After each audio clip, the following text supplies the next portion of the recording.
gentlemen, welcome back to the Exceptional Conservative Show, live from the nation's capital. That's Washington, D.C. So glad to have you all here tonight. Lacy Lee Johnson, ladies and gentlemen, is not only a man of science, but a man of civics.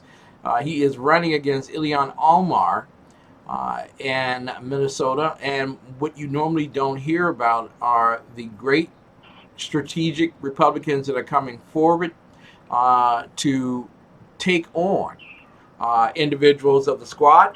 And yes, indeed, this is a strong black brother who is running against Ilhan Omar. Listen, the rest of America has its eyes on Ilhan Omar. She's an anti-Semite, was disinvited from Israel recently as part of a congressional delegation for visit. She has been a great proponent of the green agenda and so many other anti-capitalist measures. She sits on the committee in the U.S. House of Representatives for international and other strategic matters, and which I don't condone, and I believe is a threat to American security. How did Ilhan Omar get elected in your beloved city? Well, a couple of things. I think she was part of the anti-Trump. Republicans are going to take away preconditioning health care coverage and that whole movement. And the Democrats in Minnesota, like all over the country, put a great deal of time and resources into running against basically President Trump. She probably should not have been the number one choice, but I think the Democrats, in their calculation, figured that since Trump, they could get President Trump on being anti-Muslim, et cetera, that she presented the perfect picture for their anti-Trump message. First of all. Mm-hmm. Second of all, as I understand it, there was some behind-the-scenes willing and dealing on the part of the Democrat Party here in Minnesota to eliminate some of the black contenders for that seat. As you probably know, Ellison held that seat before. And we had some other African Americans lined up who basically was ahead of her in the line. But because the Democratic Party wanted to send a message because of anti-Trump, I think that's the reason that they chose her instead of someone who's been in this community for decades. The other thing to keep in mind is consistent. I mean, the Democrats have basically thrown black people off the bus, under the bus, actually. Mm-hmm. And immigrants, they are new black. And so this is consistent with where they've been and where they're going. I think right now, they take the black vote for granted. Yeah. They figure they don't have to do anything for us. They're going to get our votes anyway. And so they feel they can treat us in the kind of way, and that's what they've been doing, both nationally and here in Minnesota. Now, you know that you have a two-pronged attack that you have to fight at the same time. One is defeating Ilhan Omar. The other one is winning in Minnesota.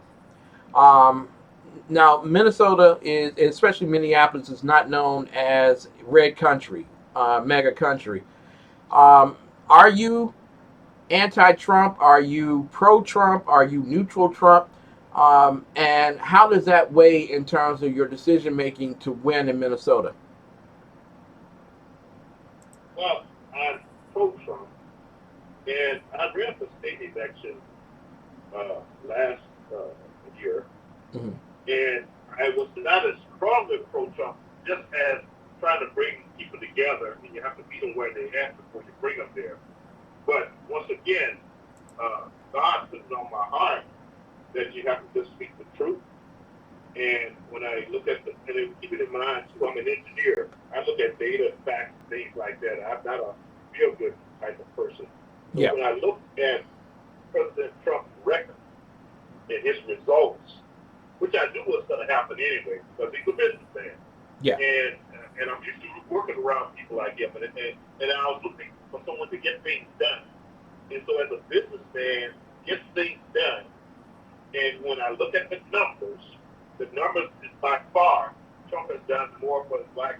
about it within my lifetime, probably, except for LBJ, passed the Civil Rights and Voter Rights Act and the Fair Housing Act. So I'm very pro-Trump. I think he's the right man for the job. I think the numbers prove that he's been good for black people. I think if we go to him and ask for what we want, I think he'll give it to us. So that's one of the reasons that I'm really supporting Trump wholeheartedly. Now, I want to ask you your Florida, where the governor received some 40% of the female black vote in the last election, which allowed him to be victorious against the socialist candidate he was going against from the Democrat side.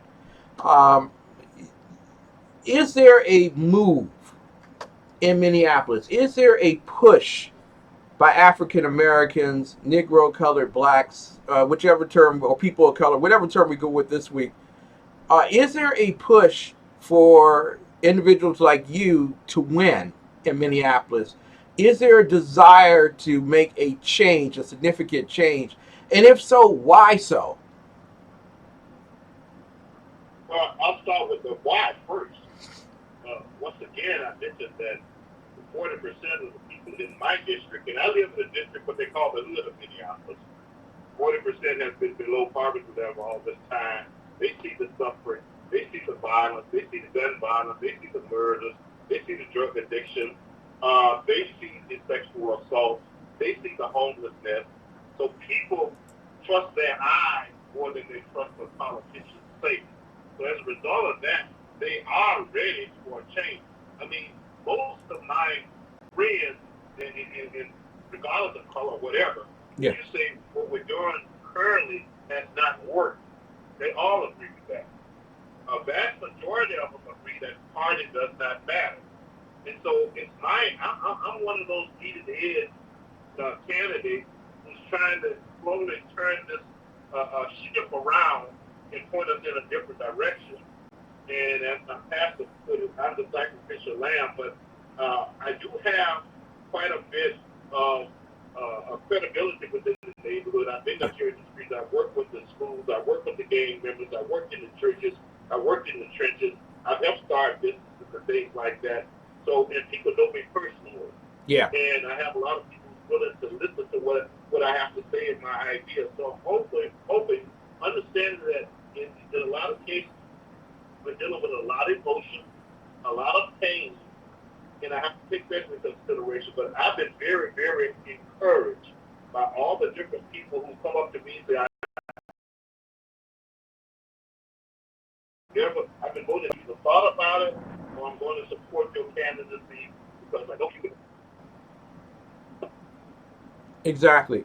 Now, one of the things that people ask is you got a connectivity with your community. That's wonderful. That is great. But you're running for Congress, which takes on a national platform agenda versus a civic local. And there are issues at the local level that people are concerned about that sometimes bubble up to the national, but you will be confrontational on national issues. I got to ask you, Second Amendment, which is a fleeting thing in liberal America. I got to ask you, where's your thought and your heart on the Second Amendment, and what are your thoughts regarding red flag laws? Okay. My thought on the Second Amendment is just like my thought on the First Amendment, the Third Amendment, the Fourth Amendment, and on and on and on, all up to the 27th Amendment. We do not discuss altering or tinkering the Second Amendment. So I think it's your God-given right to carry a gun. I'm totally in favor of it. I know and I tell a lot of my liberal friends that given the history and culture of the United States of America, that the Second Amendment will always be there, and that we'll always have arguing defenders of the Second Amendment. So I'm in favor of the Second Amendment. I'm not in favor of taking away any rights. Now, as far as red flags and other laws, this is my thing. And keeping in mind, I'm management and corporate type, and everybody has a role that they play. the way I look at my role in this whole gun debate is to make sure we set up a process and a procedure in an organization where everybody's at the table, everybody's talking, and everybody's represented, including Second Amendment advocates. And I think we do need to come together and look at some things. Now, however, I was telling someone today, I've gone back and looked at all these mass killings in the United States since 1982, I think it was. I think I counted, and I dig into the data very deep, but I counted 101 cases. Yes. When people talk about laws to outlaw assault rifles, well, out of the 101 cases, I only saw 7 that dealt with assault rifles.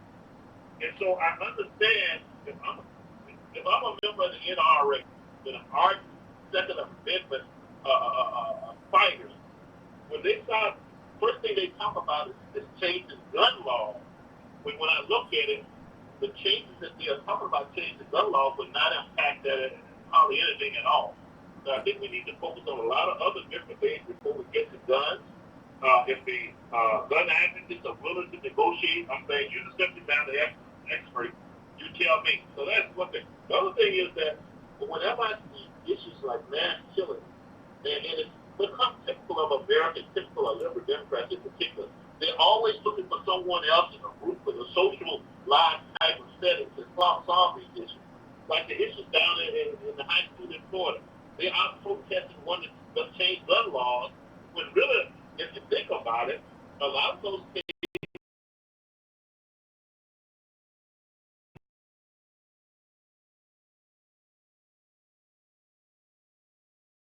early intervention, when we got those are the types of things that would be more effective than taking with our Second Amendment rights.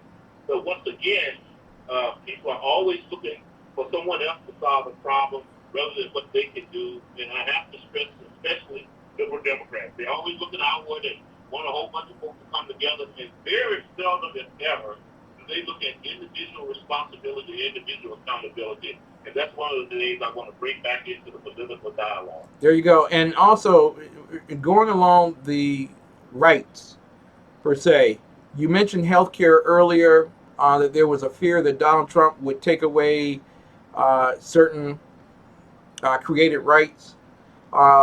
Is health care a natural right, in your opinion, or is that something that is a benevolence to mankind, in the sense of men unto men? And if that's the case, does the government have the right to take away your doctor, to take away your hospital, to take away your private health insurance? Well, one thing I like about Republicans and conservatives is that they have this idea of very limited government and this idea of personal freedom. So I say no, the government does not have the right to take away your health insurance. I don't think the government had a right in the first place to require every American citizen to buy health insurance. I think Chief Justice Roberts was very creative in the way he went about coming down on the side of Obamacare. So I don't think the government has the right to tell you what to do, what not to buy, especially the national government, the federal government. Yes. And I've done a lot of reading. I'm very familiar with the ideas and philosophy behind the Constitution and those amendments. So no, the government doesn't have a right to deny you anything, deny you your doctor. It doesn't have a right to tell you have to buy health insurance. But we need to leverage the features of our free enterprise system. We need to build upon what's working right now, where I think 80% of Americans get their insurance through their employers, and most of them are pretty happy. And so what we're trying to do is come up with a draconian solution for maybe 5 to 10% of the people might not have health insurance. I've got the exact number. So if it was me, I'd focus on that issue rather than the whole healthcare. There you go. Well, but once again, let me just say one other thing. Yep. I would never, ever change nationwide, if I had to say so, the whole healthcare insurance. I believe in proof of concept. And what I would like us to do is try to get the method, test them out for 2 to 5 years, and get some type of data and see how well it works before we go about destroying, I think, what's about one-fourth to one-fifth of our economy, taken with it by the government. I not have a good track record of sticking with anything and coming up with good results. I agree with you wholeheartedly. This evening we have Lacy Lee Johnson with us. Lacy Johnson is running in the 5th Congressional District against Ilhan Omar. This will not be the last time he'll be on our program. We're going to have him come on more often during the course of the race. He has 12 months, 15 months virtually to run his race versus anyone who comes up in the Democrat platform. Lacy,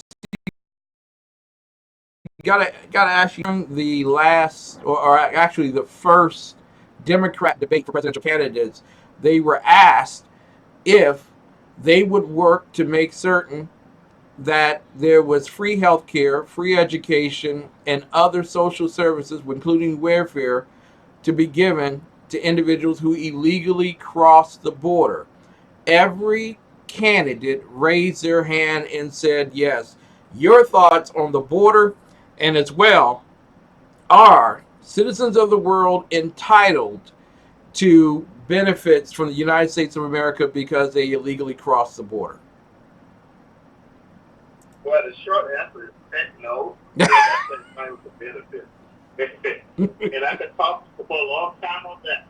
I'm old enough to remember the civil rights movement. And what I like about the civil rights movement and what Dr. Martin Luther King always referred to is the Constitution guaranteed a certain right. Which says to me the civil rights movement was based upon the law. And if you had a problem with the law, there's something called civil disobedience, where you execute that to get the law changed.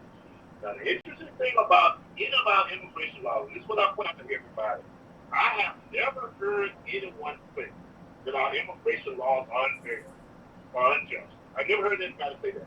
And you probably won't hear them say it because there's no way you can change the law to make it any more just or fair. Now, you can change it to eliminate some of the issues that's going on now down at the border. But there's no, the law is applied to everybody. So, no, I'm not against. I'm against illegal immigration. I'm against, that's one thing. The other thing is that while they're worried about all these other families being, children being separated before, we got 900,000 or so foster children here in the United States. And I was a foster parent. And I've seen a lot of our own children being separated from their parents, crying, and put in foster care homes. And one thing about the foster care home, there's the documented proof of the assault, the mental, emotional, and sexual assault and abuse that goes on their nose. And it bugs me that our liberal Democrat friends are more concerned about issues elsewhere than right here at home. And as a born and bred Southern Baptist, I was taught charity always being at home. There you go. No, I'm not in favor of anything they're doing. Go ahead. Yeah, listen, and once again, yeah. No, Lacy, listen, I've run out of time here. The people are excited by you and what you're saying because you are speaking capitalism, constitution, conservatism, individual sovereignty, and if you're a Southern gentleman like myself, you know Christianity is the foundation of all of that. Uh, how can people support your campaign? Where do they go to support your campaign? How can they spread the word about Lacy Lee Johnson taking on Ilhan Omar? Well, the first thing that you mentioned earlier, go out to my website, read up, and I'm going to be adding some more stuff out there as time goes by. Read up on my positions and on the issues and things like that. Read up on my proposal and my solutions. And then you can donate. You can offer to do some activities wherever you are. And if I get a big enough crowd, I'll travel anywhere. But the main thing you can do if you're out of state is to donate to my campaign. Because I think last election, I think I saw her election campaign finance report. She raised 1.4 million, and she has 1.4 million in a state that's already heavily due. That just presents a bigger challenge. But once again, you mentioned I was born and raised a Christian, so I can do all things through Christ who strengthens me. And I think that with God on my side, that we have a good chance of pulling a David and Goliath in this race and come out victorious. Listen, we love you, Lacy. We look forward to your return to our program. We're going to try to get you back next month as part of our election 2020 kickoff. But Lacy Lee Johnson, ladies and gentlemen, you can go to LacyJohnson.com, LacyJohnson.com. You can find him on Twitter at LacyJohnsonMN, LacyJohnsonMN. Also, Friends of Lacy Johnson.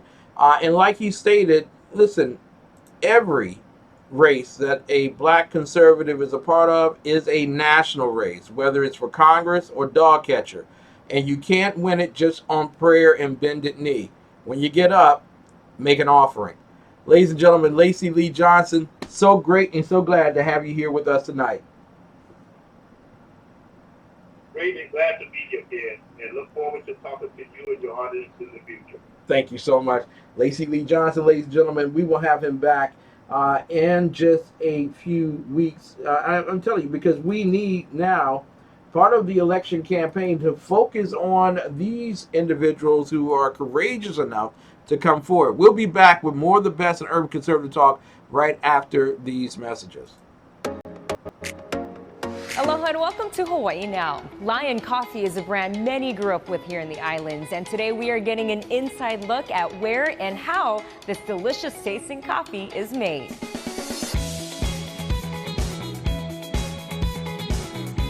Joining us now is Dan Donnell, the president of Hawaii Coffee Company, maker of Lion Coffee.